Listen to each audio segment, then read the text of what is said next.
An immigrant from South Africa started selling fresh fruit juice in Southern California in the early 1930s.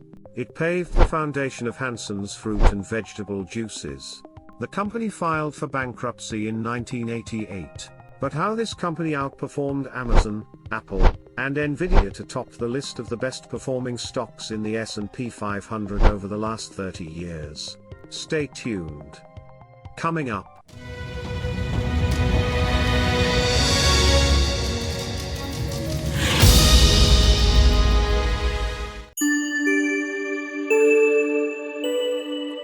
Hansen's fruit and vegetable juices first appeared in Southern California in 1935. Assisted by his three sons, Hubert Hansen started the business in Los Angeles selling fresh, unpasteurized fruit juices. Hollywood Film Studios provided his first clients. That company became Hansen's Juices, later known as the Fresh Juice Company of California Incorporated. The plant it opened in Los Angeles in 1946 was used until operations were moved to a new plant in Azusa, California in 1993. This company's fresh juice line included orange, carrot, apple, strawberry, and banana juices, as well as blends. By this time, Hansen's Juices was firmly established in the West and was shipped to the East Coast and Hawaii as well. Some of its 35,000 gallons of juice produced per week were marketed by an Illinois company, and some were shipped overseas, reported the Los Angeles Times. One of Hubert Hansen's grandsons, Tim Hansen, formed his own, separate fruit juice business in 1977, Hansen Foods Incorporated. He obtained a license to use the family name as a trademark. The new company, also based in Los Angeles, specialized in pasteurized, shelf-stable juices, particularly apple. It was known for innovation in combining flavors as well as in marketing. Hansen Foods branched out into Hansen's natural sodas in 1978. These featured all natural ingredients. Hansen's sales reached an estimated $50 million in the mid-1980s. Sales failed, however, to climb sufficiently to repay financing for a new factory, and the company filed for bankruptcy in 1988. California Co-Packers Corporation, Hansen Beverage Company, based in Hawaii, subsequently acquired the Hansen's brand name in January 1990. Annual sales reached $13.7 million that year and rose to $17.1 million the next. Hansen, always known for using cans, introduced its first glass bottle in the summer of 1991. At this time, Harold C. Tabor Jr. was serving as president and CEO of the company, then based in Brea, California. Hansen Natural Corporation, created in 1992. An investment group including Rodney Sachs, who would become CEO, bought the money-losing company on July 27, 1992. The investors felt that the brand's longevity and name recognition would be worth banking on and that its niche was just opening up in the market. Aside from Sachs, a corporate lawyer from South Africa, other new management talent included Tabor, a 27-year Coca-Cola veteran. Investors included British industrialist Hilton H. Shasberg, who became vice chairman and president, and friends and family members. Hansen Natural Corporation went public at the same time, listing on Nasdaq.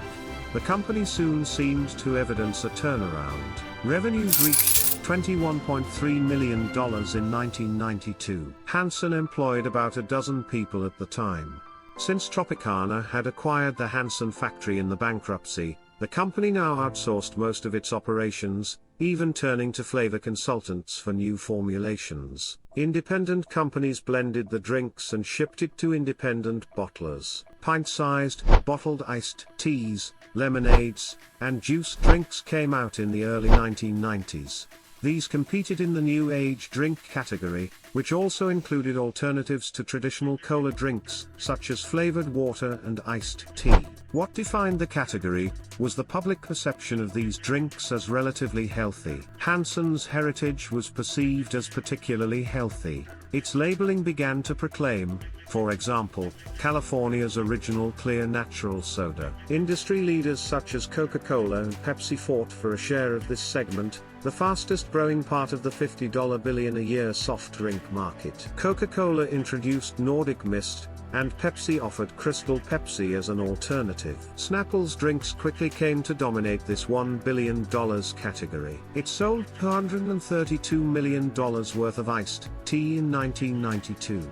Its advertising and marketing budget that year was $30 million, exceeded Hansen's total revenues. Some analysts, however, believed that Hansen's long-term interests were best served by a focus on keeping costs down. They felt that the company was less likely to crash and burn in the event of a price war. Hansen embarked on a major expansion into the Midwest in 1993, introducing a multi-serve, 23-ounce glass bottle to its packaging mix. New age drinks were faddish, and in July 1994 Hansen introduced a line specially branded to appeal to young consumers. Equator drinks initially debuted in Southern California. They came in 16-ounce cans. A 24-ounce version also was tried, wrapped in environmentally conscious imagery and copy.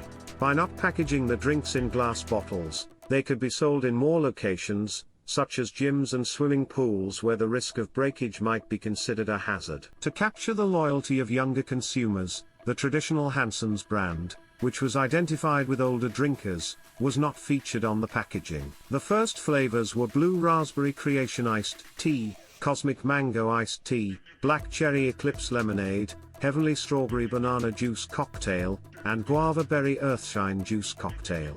A portion of the proceeds from each can sold went to Earth Day USA. A smoothie returned to profitability in 1996. Hansen Natural lost nearly $3 million in 1994 and 1995, $1.4 million in the latter. The debut of its smoothie drinks late in 1995 carried high hopes. They proved to be a lifesaver. In their first 9 months on the shelves, the smoothie line brought in 1/3 of the company's revenues. 1 in every 5 cases sold contained smoothies. Hansen Natural was able to report an income of $357,000 in 1996. Smoothies were available in 11.5-ounce cans and 11.5-ounce glass bottles. Though inspired by the smoothies found in fresh juice bars, Hansen's were not formulated as thick so that they could be bottled. Some smoothies had herbal additives, ginseng and taurine, a meat-derived amino acid featured in many Asian energy drinks. Radically redesigned packaging helped Hansen's products stand out on store shelves. Smoothies were sold in distinctive fluted bottles. The smoothies were more than a new product. They signaled a new innovative spirit at the company, Sachs told the business press. Previous national product launches had failed since they were too similar to what Snapple already had in stores, that is, iced tea, lemonade, and juice cocktails. Another shot in the arm, Hansen's Functionals came out in early 1997. This category was defined as drinks bought primarily for health benefits. They typically included extra vitamins. This trend had already been established in Europe, where it first caught the attention of Sachs. Similar, often syrupy concoctions had been popular in Asia for more than 30 years and constituted a $3 billion market there. They were packaged in skinny 8.2-ounce cans, offering a more manageable serving for an energy drink. Each can retailed for about $2, whereas sodas cost 60 cents. They offered an immediate boost whenever you need it the most. Part of the pitch was naming the drinks not for their flavoring, but for the benefits they touted. An antioxidant, antiox, variety fought aging. Yet another pitched stamina. Finally, de-stress was intended to enable the drinker to relax. Some wondered whether the U.S. Food and Drug Administration would eventually regulate this category more strictly, but since the drinks were marketed as food, not as drugs promising any specific medicinal benefits, they fell out of that agency's purview. Hansen labeled the amounts of different herbs and additives in its drinks to enhance its credibility and to advise people with allergies. Although the company always avoided adding caffeine to its drinks and even formulated its iced tea to be decaffeinated, it was added to some of the functional drinks for the purposes of stimulating metabolism. Hansen had ventured into Great Britain in 1994, but found the market unwelcoming. It also failed to differentiate its products sufficiently. Its subsidiary there, Hansen Beverage Company, UK, Limited, stopped operating at the end of 1997.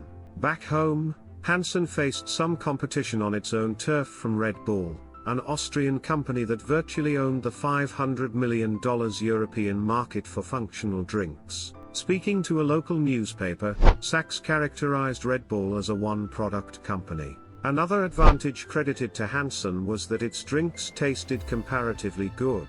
The company also had an established distribution network.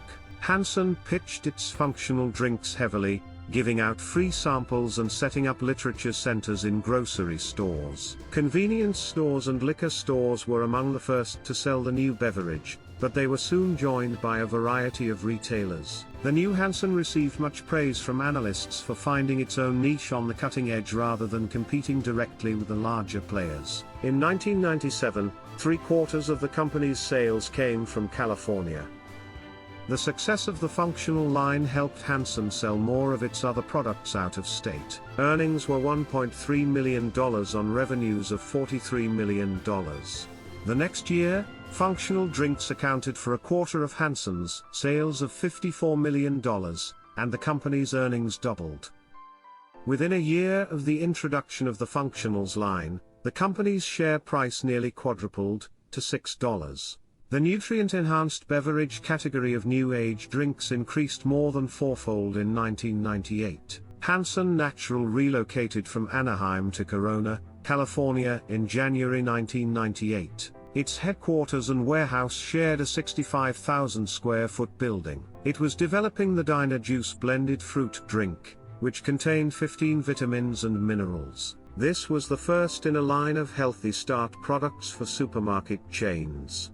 In April 1999, Brio Industries Incorporated of British Columbia agreed to market Hansen's products throughout Canada. More than 18,000 venues were to be offered opportunities to sell the drinks. Because of the vastness of the territory and its lack of name recognition up north, Hansen planned to introduce its products gradually there. The company had worked previously with a small Toronto-based distributor. As Canadian law forbade adding any type of vitamins to drinks, some reformulations were in order. Revenues were expected to reach $64 million in 1999. Hansen had signed distribution agreements with Dr. Pepper and 7-Up and secured a national product introduction through 7-Eleven convenience stores. The company was planning to bring out a nutritional boxed drink for children as well as a super smoothie. Also forthcoming was signature soda gourmet carbonated drinks made with cane sugar and clover honey. Sachs sought to differentiate the brand on nutrition, not taste. What we're trying to do is sell people something that's honest, something that will do something for their bodies, he told one California Business Journal. Monster Beverage Corporation outperformed Amazon, Apple, and Nvidia to top the list of the best performing stocks in the S&P 500 over the last 30 years. Monster achieved a 30-year total return of 213,088% at an annualized rate of 32%. $10,000 invested in the company in 1992 will now be worth $21 million. Monster drinks are sold in 141 countries, and the company has a significant share of the $53 billion global energy drink market. The company's growth is not slowing down. It achieved record second quarter net sales of $1.66 billion in the 2022 second quarter, 13.2% higher than in the 2021 comparable period. Please subscribe our channel to watch more financial documentaries.